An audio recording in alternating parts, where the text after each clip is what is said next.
Hi viewers, జ్యోతి మల్హోత్రా ఈమెకు సంబంధించిన 2 వీడియోలు ఇచ్చాం.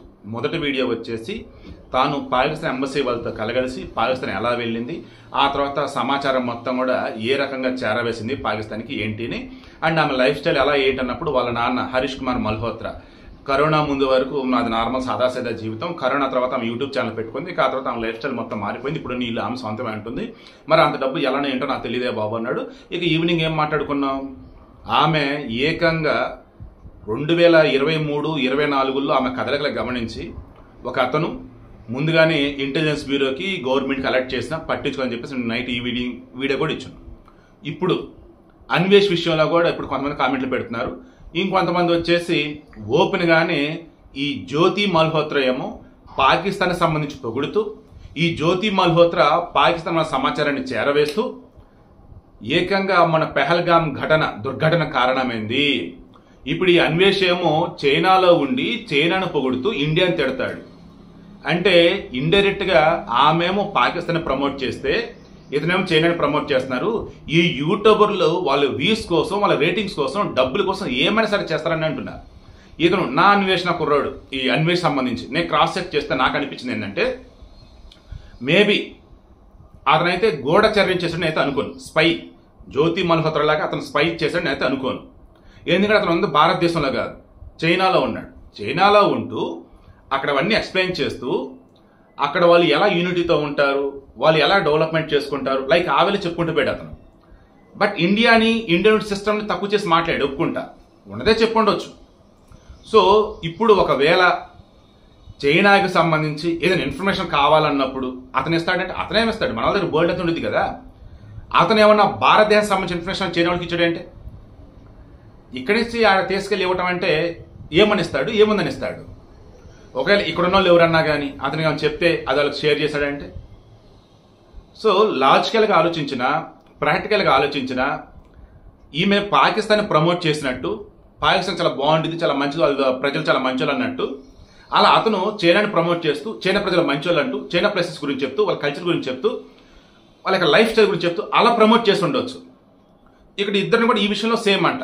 కానీ ఈమెం చేసింది జ్యోతి మల్హోత్రా, మన దగ్గర ఉన్న రహస్య సమాచారాన్ని ఆర్మీ స్థావరాలకు సంబంధించి, టూరిస్టులకు సంబంధించి డేటా అంతా ఎప్పటికప్పుడు ఐఎస్ఐకి చేరవేస్తా ఉంది. బట్ అన్వేష్ వచ్చేసి అలా చేయలా, అక్కడే ఉండి అక్కడ ప్లేసెస్ చెప్పుకుంటా పోతా ఉన్నాడు. సో ఇద్దరు కూడా చాలా చాలా డిఫరెన్స్ అయితే ఉంది, ఇద్దరి మధ్య తేడా అయితే ఉంది. అండ్ మరలా చెప్తున్నా, ఆమె పాకిస్తాన్ ప్రమోట్ చేస్తా పోయింది, పాకిస్తాన్ మంచోళ్ళు, పాకిస్తాన్ అది బాగుంది ఇది బాగుంది అంటూ చెప్పుకుంటా పోయింది. ఇతను చైనాను ప్రమోట్ చేస్తే చైనా అది బాగుంది ఇది బాగుంది చెప్పుకుంటా పోయాడు. ఇక్కడ వరకు సేమ్. బట్ ఈమెమో టెర్రరిస్టులకి మన సమాచారం అంతా చేరవేసింది, ఐఎస్ఐ ఏజెంట్గా పనిచేసింది. బట్ అన్వేష్ అయితే అలా కాదని చెప్పి నాకైతే 100% కాన్ఫిడెంట్గా ఉంది. బట్ సోషల్ మీడియా మాత్రం చాలా మంది ఈ అన్వేష్ కాకుండా ఇంకో తెలుగు ట్రావెలర్ ఉన్నారు, తెలుగు బ్లాగర్ ఉన్నారు, అతను ఈమె కలిసి చాలా చేశారని అంటున్నారు. మరి అతను ఎవరు ఏంటి నాకు క్లారిటీ అయితే లేదు. ఖచ్చితంగా పోలీసులు అవన్నీ విచారణ చేస్తే ఇంటెలిజెన్స్ బ్యూరో వాళ్ళు కావచ్చు, ఈవెన్ మన కీలకమైనటువంటి వాళ్ళు ఎవరైతే ఉంటారో పైన గూఢచర్యానికి సంబంధించి చూసేవాళ్ళు, ఆపరేట్ చేసేవాళ్ళు, సమాచారం రాబట్టేవాళ్ళు, ఈ పాకిస్తాన్ ఎంబసీలో ఉన్న డానిష్ని పట్టుకుంటే వాటి సంబంధించిన సమాచారం లాగితే ఈ పిల్ల బయటపడింది. ఇప్పుడు ఈ పిల్లకి సంబంధించిన సమాచారం లాగితే ఇంకెవరెవరు బయటపెడతారో చూద్దాం. నిన్న మన దగ్గర కొంతమంది తులసి చందుకు సంబంధించి చాలా డిఫరెంట్గా చెప్పుకుంటా వచ్చినారు, కామెంట్ కూడా పెడుతున్నారు. నేను డిలీట్ కూడా చేయలేదు, ఎందుకంటే కనీసం తను చూసుకుంటారని. తను ఫోన్ చేద్దాం అనుకున్నా, మెసేజ్ అయినా పెడదాం అనుకున్నా, బట్ మనసు రాలేదు. ఎందుకంటే నిన్న మొన్న ఒక వీడియో చేసి పెట్టింది, నేను దేశానికి వ్యతిరేకం అన్నట్టు నా గురించి ఎవరెవరో వీడియోలు చేస్తున్నారు, నా దగ్గర గరదగా తిడుతూనే కామెంట్లు పెడతానని చెప్పేసి ఆమె అంది. అంటే తనకు తెలుసు. సో ఇక్కడ నేనేమంటానంటే ఆమె బీజేపీకి ఆపోనెంట్గా ఉండటం ద్వారా ఆమెను ఇలా అనుకుంటున్నారా, లేదా నిజంగానే దేశం సంబంధించి ఏమైనా చేసిందా అన్నది ఆమె క్రాస్ చెక్ చేసుకోవాలి, మీరు కూడా క్రాస్ చెక్ చేసుకోవాలి.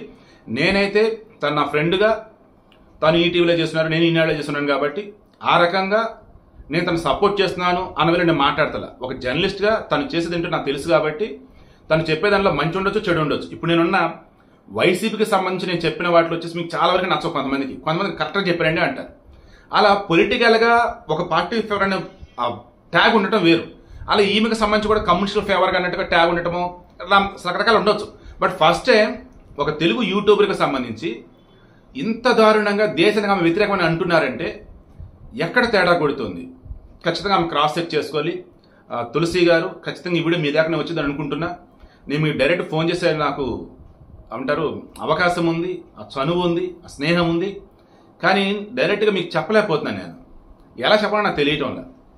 బట్ ఈ వీడియో నేను మరలా చెప్తున్నా, మన పార్టీల పరంగా మన ఇష్టాలు ఉండొచ్చు, మన ఒపీనియన్స్ ఉండొచ్చు.